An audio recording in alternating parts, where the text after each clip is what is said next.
What's up, nerds? So, coming at you with this video today, and I wanted to talk about it, and it involves Daisy Ridley and this movie that she's going to do called Young Woman and the Sea. So, let me pull up this article. So, this is, of course, from Deadline, my favorite. I love Deadline. It's the only trade that I like. The rest of them can suck it. I mean, they're fine, but... And I do get my entertainment news from them, but I just like Deadline. They do business stuff, which I like. Anyways, okay. So as you can see from here, this article, it says, Daisy Ridley movie, Young Woman and the Sea, looking to swim from Disney Plus to potential summer theatrical release, which I think is big for her, but at the same time can be bad. So why don't we go ahead and read this article, and then I'll tell you my thoughts about Daisy Ridley and this movie and going from Disney Plus to theatrical. So... it says exclusive. In an arguable first for a Disney Plus movie, Disney is contemplating a theatrical release for the Daisy Ridley starring Jehom Ronning directed feature take on Glenn Stout's Young Woman and the Sea after the pictures scored in a high 90s.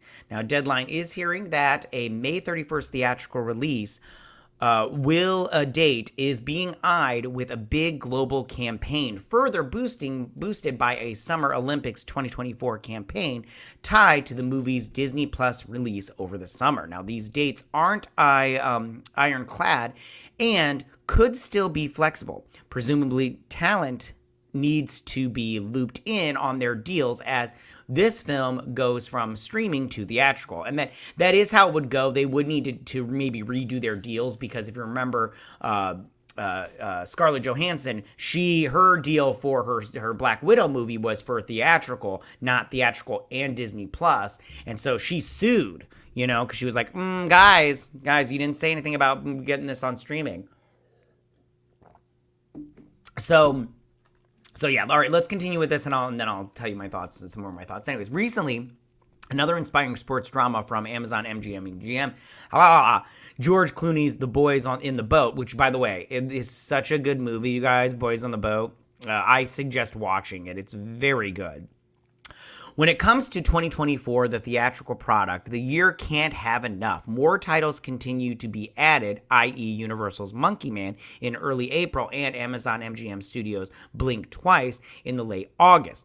If Young Woman and the Sea does open on May 31st, it will be the only wide entry that weekend, where two modern releases are booked, Bleecker Street's Ezra and Lionsgate Premiere's 1992.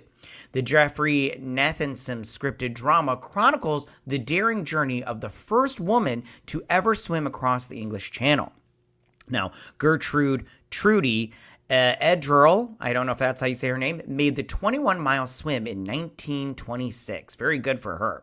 The daughter of a German butcher from Manhattan, Edgerl was a competitive swimmer who won gold in the 1924 Olympics when she decided to attempt crossing the channel. She undertook the feat after first swimming 22 miles from Battery Park in New York to Sandy Hook, New Jersey, setting a record that stood for 81 years. She contracted with two newspapers and sold her story, thereby financing her quest. There was actually a race among women who could be the first to cross, as only 5 men had done so before. Now, the movie also stars Tilda Kobe Harvey, Stephen, who cares? Jeremy Brockheimer and Chad Oman are producers, and good for them. Okay, so here's what I think about this. Okay, first off, good for Daisy Ridley. I do like Daisy. I don't know, her personality is kind of annoying to me, but I do like her. I think she's a talented actress, and I'm glad that she's getting work outside of Star Wars because, it does suck that she did Star Wars and then never took off after that, if you will. I mean, she's gotten a couple movies, but let's be honest, she hasn't taken off, the way people think it would. This Young Woman by the Sea, and the Sea, sounds like a decent movie. I mean, I won't see it in theaters. I'll tell you that right now. I mean, I just don't care. And this does sound like a movie right up Daisy Ridley's alleyway, just like, the first woman to cross the British Channel. Yes, please. I really want to shove it to everybody. And I do, Again, like I said, I'm not going to see this in theaters, but good for her if this does get a theatrical release. Now, they will have to go back and redo her contract and everything, but I'm pretty sure they can hammer that out. Just be like, you let us release this, and if it makes this much money, you get a bonus kind of thing. Because that's what happens, if it goes into theaters, they'll put into their contract. If it gets so much millions if it gets past this millions, you get a bonus.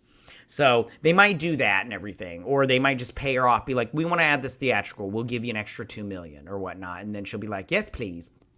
And so let's see how this turns out. Let's see if this gets to theatrical or if it just stays on Disney Plus. I'm not going to see it on Disney Plus that opening weekend or whatever. I mean, I might watch it. I didn't think I'd watch that Boys on the Boat, but it was very good. So I might watch this one, and it might be good. And like I said, I do like Daisy Ridley. She's a good actress.